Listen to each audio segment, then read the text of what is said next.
Més de 4.000 espectadors van poder delectar-se amb l'espectacle artístic dels 23 equips que van protagonitzar el campionat gironí de grups de show. Gairebé 300 patinadors i patinadores es van donar cita al certamen, que es van acabar enduent les garrotxines del Club Patinatge Artístic d'Olot en la categoria de grups grans, que entrena Ricard Planiol, i en grups petits, les noies del Blanes d'Aurora Navarro. L'espectacle de les d'Olot porta per nom Alter Ego i va obtenir una puntuació de gairebé 94, un grup d'àngels i dimonis que es transformaven i que van deixar el públic de Fontejau bocabadat.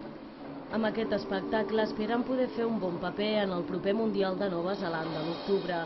En segon lloc van anar les gironines amb Tu tens la clau i el podi el va completar el Bescanó amb una coreografia anomenada Vida.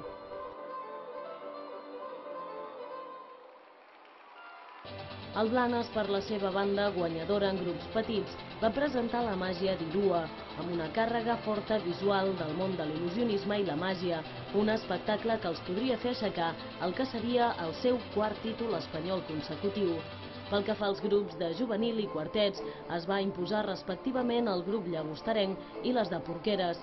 Ara, les properes cites que tenen les patinadores gironines són el Campionat Català d'aquí 3 caps de setmana, Campionat d'Espanya al març, l'Europeu a l'abril a Blanes i el Mundial de Nova Zelanda al mes d'octubre.